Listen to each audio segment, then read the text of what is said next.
Today, my name is Angela Ruggiero. I'm the CEO and co-founder of Sports Innovation Lab. We are a fan intelligence company that helps the global sports industry use data to understand their fan base, to drive more revenue. We like to think of ourselves as experts in understanding the fan behavior, fan journey, and how technology specifically is shifting that. So at our core, we are data experts. We are fan experts. We service brands, properties, media partners, the whole ecosystem of sports to help them grow and be more effective. So we're Sports Innovation Lab. I'm the CEO and co-founder. My first career, however, was a four-time Olympian in the sport of ice hockey. You can see my jersey in the background. I'm a member of the Hockey Hall of Fame. I spent 8 years actually on the IOC. I was on the executive board of the IOC. As well as the chairperson for the IOC Athletes Commission. So I cared deeply about the Olympic movement for athletes and overall growth, development, innovation. That was the core to my game. I was able to play so long as an athlete over the course of 4 Olympics. I've tried to apply that philosophy to Sports Innovation Lab and everything we do. And one of the core tenets of Sports Innovation Lab, when you think about innovation and growth, it's really about how can you be a more dynamic organization that really leans into trends, understand your fans? In order to do that, you really have to be diverse. That's why I'm excited about this conversation about building a diverse and dynamic organization where DE&I is actually at the core of everything you do. So I always like to say, I don't think, when you're leaning into DE&I for diversity's sake, you're not really understanding the power of diversity. For me, it's absolutely the right thing to do, but it's also very good for business. Studies have been shown time and time again that when you're more diverse, you're actually going to outperform relative companies. And I believe the sports industry has a long way to go. We've been too slow to really evolve, to change the way that we've done things. And at our core, if we haven't evolved and don't reflect the fan base that we serve, we're actually going to underperform. So that's why, again, the sports industry here today to talk about, what we can do to be more diverse. So a couple of, we're big data nerds. We love to talk about report cards and research. The 2021 Tides Racial and Gender Report Card looked across major sports in the U.S., that's where I live, and showed a shocking lack of diversity when it comes to race and gender. So it really looked across major sports. What it found was just 3 leagues, the WNBA, the NBA, and Major League Soccer received an A or higher for racial hiring, while only 2, the WNBA and the NBA, received a B grade or higher for gender hiring. So when it comes to gender hiring, when it comes to race and gender, there's obviously a lot of room to grow. And in sports, we love our gold medals. We love our Stanley Cups. Majority of companies are receiving a B or C or less. So it just shows, again, with data, there's a long way to go to establish truly equitable and inclusive hiring practices. But the good thing is we're measuring it. You can't monitor, we can't measure. So a lot of great organizations are starting to actually monitor this statistic to help us understand where we are as an industry and how to get better. And this blind spot, by the way, isn't unique to the U.S. All English Premier League teams have ownership stakes in women's football programs, but only an extremely small percentage of those teams with those women's ownership stakes have women in the director level roles or higher as part of the EPL club. So again, we there's a lot of reports out there. I don't want to go into it. Want to take a step back. Like, why do we care? Why do we care about diversity in sports, and particularly having more diverse boards, more diverse leadership teams on the management side? Why is that important? Why is diversity important?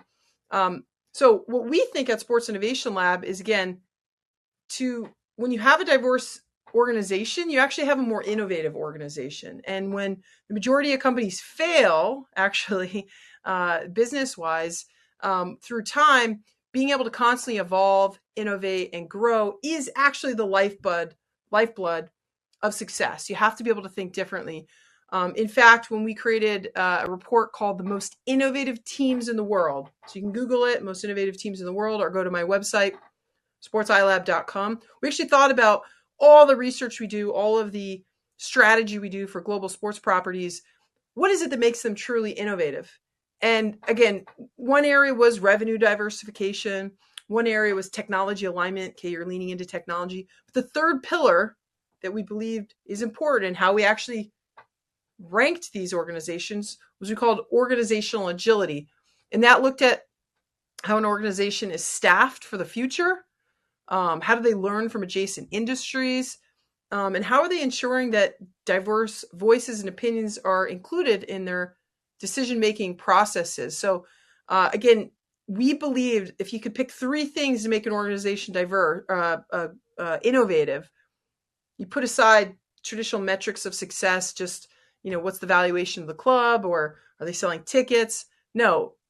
Are you creating new revenue streams, which means new engagement? Are you investing in the tech that actually connects you to this fan base? But how do you look? How are you accessing new ideas? Diversity is about diversity of thought, diversity of opinions, new perspectives, new reflections that reflect your customer base, those that we serve, the fan, right? And so again, if you want to put your business hat on in terms of why is DE&I so important in sports, it's because your fan base is growing, and we all want to be global organizations. The entire sports industry is thinking about how do we pivot from serving our diehard core local fan to this global, dynamic, fluid fan that looks like everyone. That's the opportunity. That's the financial opportunity. So yes, it's the right thing to do. We always say it's the right thing to do, but it's also really good for the bottom line. It services those that we want to serve. And studies have actually been shown, take a step back outside of sports, that when organizations hire diversity and bring in perspectives, these new perspectives, cognitive diversity increases and team innovation can be enhanced by as much as 20%. So we're always looking for inches around us. How do we improve our organization?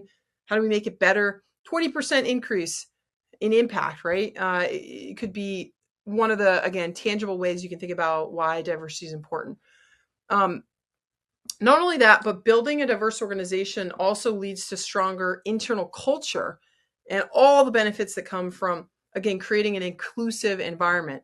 And that could be access to top talent, right? If you can see it, you can be it. If you have a diverse organization, you're actually going to attract talent outside in because they see a reflection of themselves at the leadership team. You're going to increase organizational trust because, again, more voices are at the table. And there's going to be better employment engagement, productivity, morale. So again, lots of studies don't need to reinvent them. Just know that they exist outside of sports. And they certainly are such a good lever to look at in terms of like, how do you create impact today? We know that a diverse workplace leads to stronger sense of belonging across your employees, not only recognizing them for who they are, but celebrating their differences, their different cultures and backgrounds, and creating a space for them to truly thrive. So if you're thinking about recruiting talent in today's environment, actually building an environment where people feel like they can show up and be themselves at work, that they're included in work, you'll attract and retain better talent. Again, full stop. Today's workforce looks and expects different things than just a compensation package. And that culture that you're building, again, is one of the core reasons we believe having a diverse workforce, different voices at the table, we're actually going to have fundamentally a stronger team when you need, job gets done. So this leads to increased job performance, less turnover, and significant reduction in sick days. Again, people want to be there. They love being there. They're their full selves, and they believe their ideas are actually respected and rewarded. At the end of the day, it's not about how you look. It's about how you think. So as a founder, personally, I know I can empathize. It's hard to build diversity from scratch. But as you continue to develop relationships with your employees and their communities, and as your organization continues to present itself authentically, which is key, authenticity, you'll experience a snowball effect when fostering diversity across your organization. And you'll be able to attract, future employees. Everything will become easier down the path. But it starts with one small step, saying, I believe in DE&I. I believe in inclusion, and I want to do more. What can I do more? Asking those hard questions, because it's hard to change how we've always done business. One thing that we study closely at Sports Innovation Lab is the relationship that, again, a sports organization has with their fan base. And we feel that authentic presentation also helps you build stronger emotional connections with your organization and thus your fan base. So everyone, fan bases sniff through brands that aren't authentic, and that includes sports properties, sports brands, sports media. At the end of the day, they want that authenticity across the board. We've done a number of research studies in this space. Most recently, we worked with the NHL to actually build out their fan code of conduct, which at its core is just about making sure we have an inclusive environment that fans want to walk into, that they feel like they're not going to get harassed as a base case, but they also feel that they're included. And as a sport like hockey, my sport that's trying to get more diverse, trying to be more inclusive, again, what an amazing initiative to say, look, let's just start thinking about this through a different lens. Let's really try to build in every building an inclusive environment. And guess what that'll do? It'll sell more tickets. That'll bring more people that don't normally come into your building. And it'll, again, affect your bottom line more positively. And so this fan code of conduct, again, one small way that an organization like the National Hockey League said, how do we actually build an inclusive environment for our fans? And I hope organizations are thinking about that across their fan base, across their own organization, or across the partners that they actually work with. We all have a choice in the kinds of partners, and you should be asking those hard questions. What does the values of those brands that you're working with, those partners that you work with, do they reflect your values to be inclusive? Again, it's about the right thing, but also this is going to be good for your business down the line. So again, can't emphasize enough pivoting it from, we got to hire people at the top, women, diversity. We need our let's check the box. No. This is about, again, we're in sports. Having a diverse organization that reflects your fan base allows you to stay in touch, stay up to speed with all the issues that your fan base cares about, whether it's societal issues, environmental issues. Your fan base now has a way to communicate with you. They can go direct to consumer. They can go on Twitter. They can go on Instagram. They can post on TikTok. They can tell you things, and you see them when they're upset. They talk to you directly. So having, again, your finger on the pulse, because your organization actually reflects this fan base and has a way to stay in tune with what's happening, will ultimately, again, cultivate loyalty in the long run. And studies have shown, we say this time and time again in our studies and other stories, that when consumers see positive and genuine reflections of themselves in advertising, they're more likely to support that brand. A lot of the work we did through the Fan Project, our initiative to look at women's sports specifically, showed there was exponentially more spend with the brands that support women's properties. There's a deeper, more loyal fan base because, again, they're indicating that when you do that you understand these communities. They're saying, hey, I'm going to be more loyal to me. I'm going to actually have higher brand affinity. I'm going to spend more money with that property because they're bringing in brands that reflect me. And so, again, bringing in diverse perspectives in your organization, let people be authentically themselves. You'll be better positioned to not only speak to your audiences and drive affinity with them, you'll also strike out and look for partnerships, if you're talking from a property perspective, that reflect you as a property, that reflect your fan base. And we've shown with studies that actually brands, these new age consumers, spend more money with you. Literally, we can measure the financial impact. Brands like Ally Financial, who've spent or have pledged 50% of their marketing budget to women's sports, are seeing an amazing lift in their brand to the point that their CEO is mentioning it on earnings calls. They see it's not just check the box. This is actually helping their business. So all these organizations, again, with this more diverse organization, you're more agile. You can operate quicker. You can quickly shift to meet fan expectations as they arise, as they change. One core tenet of the Fluid Fan, our core way that we look at fan base, is that they're constantly evolving. And so to stay on top of the fan base that is open to change, empowered to choose, and constantly evolving, it requires you to be structured in a way that actually wants to understand that, wants to learn that, and build experiences around that, partner with brands around that.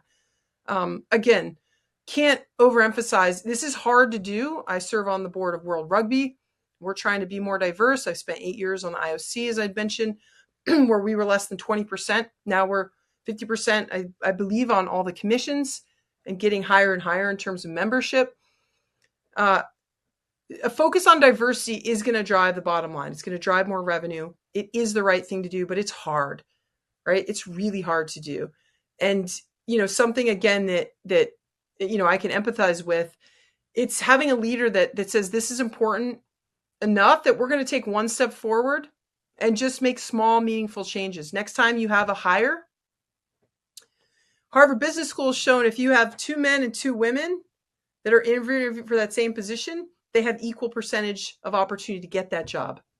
If you have 1 woman and 3 men, or 1 diverse candidate and 3 sort of traditional candidates, they're seen as a check mark, and you actually view them differently. So maybe in your hiring practice, you can suss out the research that allows you to think differently.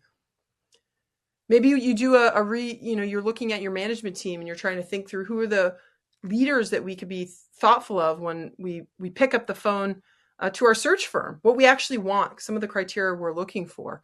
And maybe you can carve out a unit, an innovation unit that includes diversity, right? As you think about staying close to your fan base, there's a lot of different ways you can do this. I don't have a one size fits all approach other than to say, make it a priority, make it important.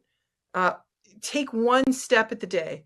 Diversity fuels innovation. Diversity is the core of staying on top of trends, making your workforce more attractive to bring people in and keep them there.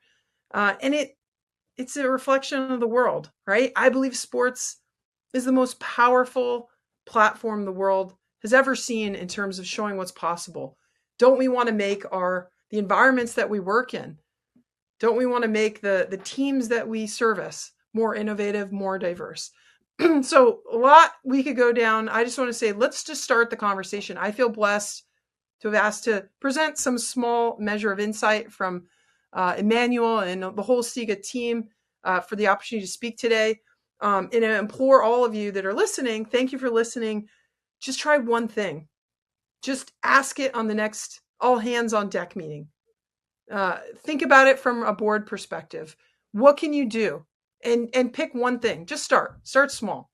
And one thing will add to the next thing. And before you know it, your organization will be diverse and inclusive. And it'll be amazing for everyone that participates, but also your business will be bigger. I'll leave you with that. Have a great day.